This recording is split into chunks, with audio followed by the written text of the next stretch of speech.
Hello everybody, this is Mike from Nymphs, Nonce, and Nonsense, and today I'm going to teach you 3 different ways to take this dubbing and put it on this hook. Today I'm running pretty minimal on gear. I have a regular bob in there. I've got a bright red UTC Ultra Thread in 70 denier. I have this really awesome hairline UV pink strip dubbing.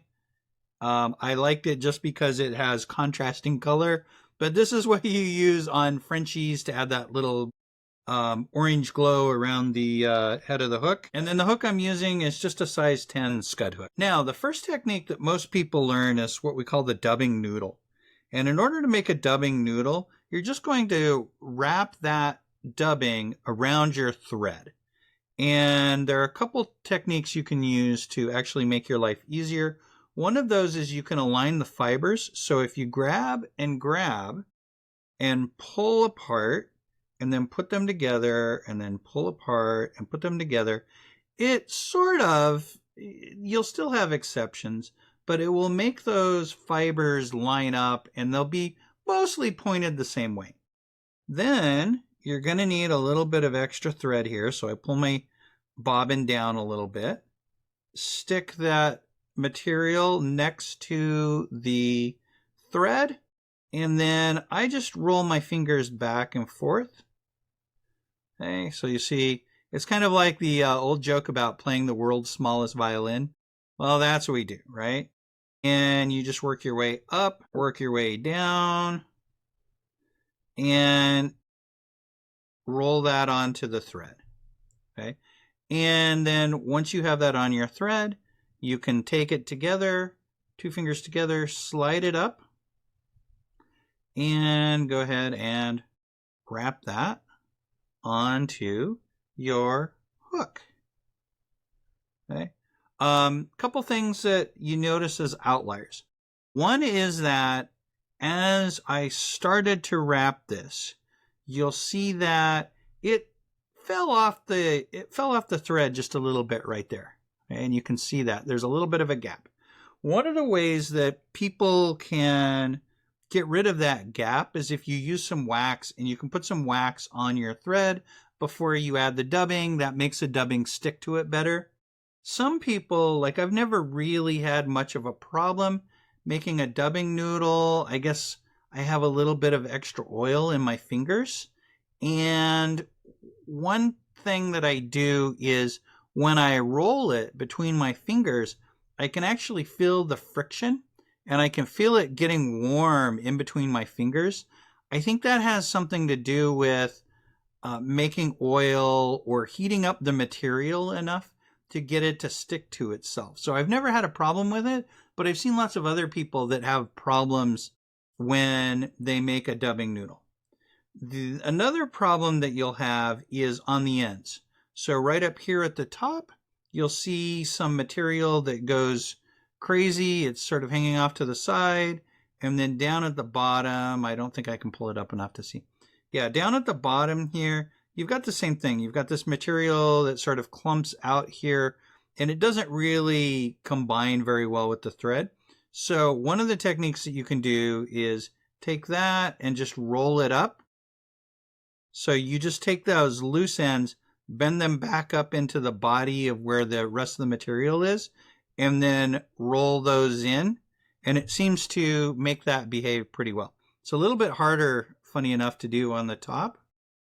But same thing, take those extras, fold them down, and twist them in your fingers. Okay? Now, a lot of times when you build a dubbing noodle like this, you'll do it down low, right? So it's hard to do it right up here next to the hook. And if you do it up next to the hook, you usually end up jabbing yourself. I know it because I've done it about 5 million different times.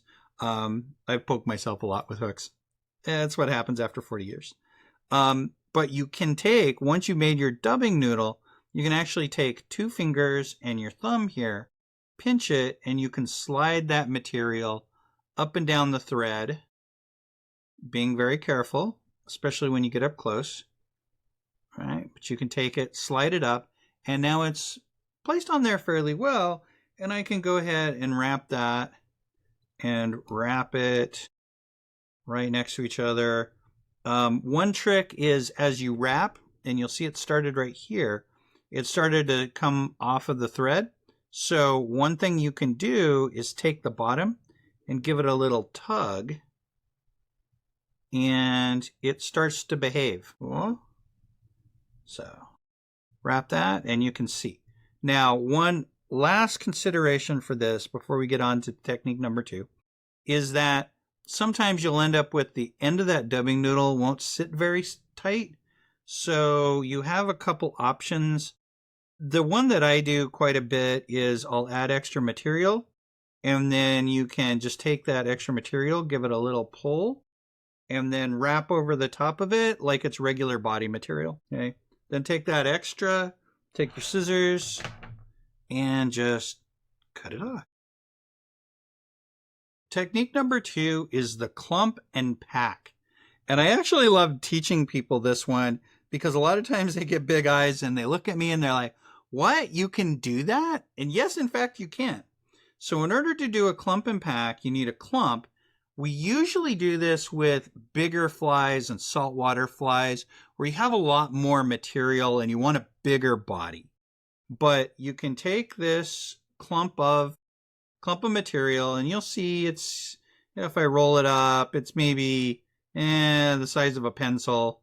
But you want to align the threads or align the fibers a little bit better. So same trick, you grab and pull, grab and pull, grab and pull.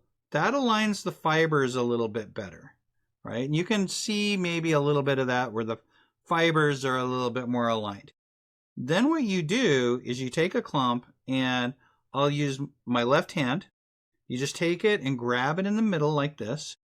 You lay it down on top of the hook. You do the same pinch wrap that you do for other materials, right? So light 1 and then 2 down, add 2 more. Then take your fingers and prune or burnish that material to the rear of the hook and add in, usually I do 4 if I'm doing these, but let's add a couple more there. But you basically place the material, you tie it on, you pull it to the rear, and you put some thread in front of it to lock it. Okay, but one of the things to keep in mind with this is where you add the clump, you'll have an extra bit of material. And so there are a couple ways to deal with that, right? And by that, what I mean is, you see all the material here is on the top of the hook. There's not a lot that's underneath. So what people will do is, one way to deal with that is you apply a clump to the top, a clump to the bottom, a clump to the top, a clump to the bottom, and you work your way forward in towards the eye of the hook. Another way that you can do this is as you lay that material down, and this is going to be like crazy here, but as you lay the material down and you have one loose wrap, you can take your fingers like this, make a little pinch, and wiggle them around the hook when you make your second, your third, your fourth wrap. Now when you pull it back, you want to go and grab the top and the bottom, I'll do this way. So one finger on the far side, one finger on, or my thumb on the near side, and then I will wrap it that way. Do be careful though, because when I did that, I only had 2 wraps over the top of the material. So as you wiggle it, that material will have a tendency to slide either forward or backward. And that makes it hard to actually position it the way you want it. But what you'll see here is that I've got material underneath the hook here. I've got material on the top, and I've got material on the sides. Okay. And then if we want to do a subsequent one, I'll show you that. We'll just move our thread out like this. Take our material, okay, pull it, pull it. Okay. Place it. One loose, one a little bit tighter. Move my material around.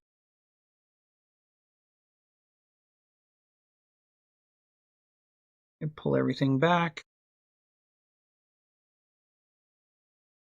2, 3, 4, 5, 6, 8 in front. And you'll see we've got that material on the top, material on the sides, material on the bottom. Starting to make a pretty good looking fly.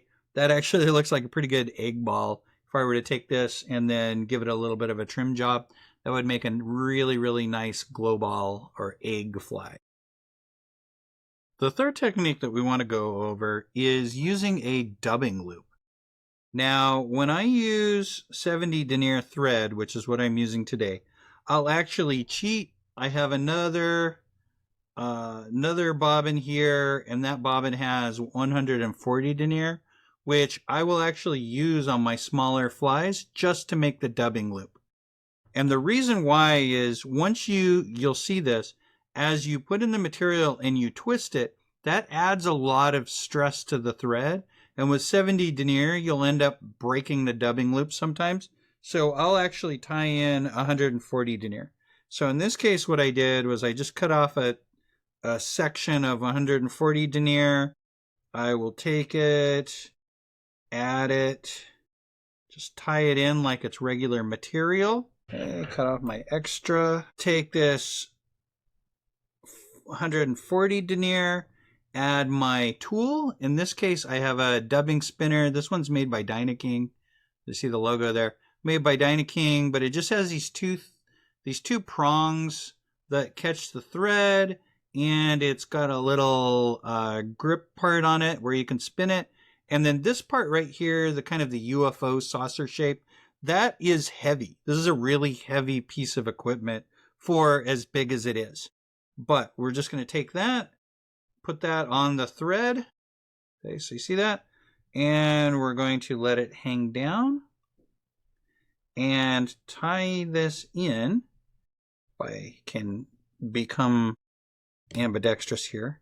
Just tie that in to my hook, like so. It's all sorts of messes on me today. Okay.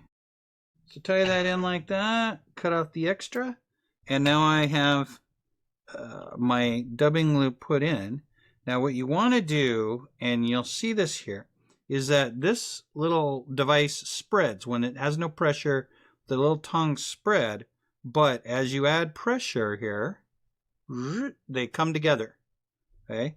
And in fact, when you hang it, they will come together. But that allows you to take those threads and you can spread them apart like this using your finger. Okay? And I'm going to get that red out of there just so everybody can see. Okay? I'm going to throw in a half hitch here so it doesn't fall off and go poof later on. Okay? So you take those two threads, and I got a little bit of a cross there. Okay, you take those two threads, and you take your materials. In this case, you just grab a little bit of it, and you slide it in between those threads, those two strands of thread, and push them up towards the top. And as before, a little bit of wax on this will help you, but you don't need a lot, and you don't need a lot of room in there. You can take the strands, separate them, put in material, boom, boom, boom, slide them up. Okay, put in some material, slide it up. One little trick that you can do with this is the same one that we did earlier. You can take your material here, put it over here to the side. You take your material, you can grab and pull, grab and pull, grab and pull. Then take a chunk of that, spread it perpendicular to the fibers, and then pinch your line or pinch your thread here. Poke it in with your fingertip and slide it up. Okay. And so what happens when you align the fibers is it gives you a set of fibers that you can make perpendicular to the thread, and it's a little bit easier to stuff it in. It's a little bit easier to manage. Once you've got that, you just take, and it's hard to see here, I'll pick it up. You just take the spinner, you got the spinner, and you just twist it. You just take it like this in your fingers and give it a twist, okay? And you'll see it twists around. And what happens when you twist it is the fiber does this. It twists, and then at some point it turns around and starts wrapping around like that in order to make a dubbing loop. And then you can just take that dubbing loop, and I like this because the fibers stand out a lot. Okay, the fibers stand out, and you make kind of like a buggy chenille looking thing. And you can take that and then just wrap it. In fact, a lot of times, if I have a dubbing loop that's unmanageable, I'll take this part here, right? So this part here between my tool and where the material's at, and I'll grab that with a pair of hackle pliers and then use that to actually control my dubbing loop. Okay, and let me finish this off here. Okay, in this case I have a lot more material than I have hook, so I'm going to tie it off just like it is any other kind of material. Manage my bobbin here like the way I should. That, like that. And then you can take your scissors and just cut off the extra here. Okay, so just like it's any other material, you got extra and you can cut it off and then do the V with your fingers, prune it back and throw some thread in front and do it again. Here, get those extras there. Okay, and now we have a nice little fly. In fact, that one almost looks exactly like an egg. Maybe if I just kind of poof it up a little bit, give it a haircut, and we have an egg fly. Now, of course, the question always is, of these three techniques, which one is the best? And I have a joke. I'm an information security guy, so you get the information security answer, which is always, it depends. And it really depends on just a couple criteria. If you're making a dubbing noodle, that works really well for small flies, for midges, for smaller mayfly nymphs, chironomids, smaller flies, because it uses less space, it's a lot more simple, and it works really well if you have a thin amount of material that you're trying to apply. The clump and pack technique, right, where you put the clump on, wrap over it, and pull it to the back, that technique works a lot better if you're working on bigger flies, saltwater flies, where you want to add bulk to the fly. That's one of the reasons why you'll see a lot of tyers don't know the clump and pack technique, because they're tying freshwater flies. They don't need that bulk. But it's a really good tool once you start making crab flies, striped bass flies, big streamers. It comes in incredibly invaluable as a technique. And then the last technique with the dubbing loop works the best where you have longer fibers and material that doesn't behave very well. In fact, you can take the same technique, put in partridge fibers, make a dubbing loop, put in partridge fibers, cut off the stem of the fiber, and make your own hackle or soft hackle or any other kind of materials that you want, you can put into the dubbing loop. And as advertised, I have 3.5 techniques for using dubbing. And the reason why is that the half a technique is the infamous dubbing brush. And in a dubbing brush, it's incredibly similar to making a dubbing loop, only you use a special table or a special tool and you use wire. So in this case, it's 0.01 millimeter wire in order to bind that dubbing into those two wires and twist them up just like you do with a dubbing brush, but to make a little bit more permanent, a little bit more durable solution that works really well. Now, the reason I didn't talk about this one a lot is because I have a previous video where I show you how to make dubbing brushes and another video where I show how you can actually use these dubbing brushes to make some still water leeches and micro leeches.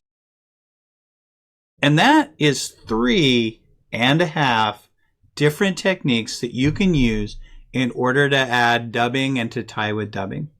As always, I'm Mike from Nymphs, Knots, and Nonsense.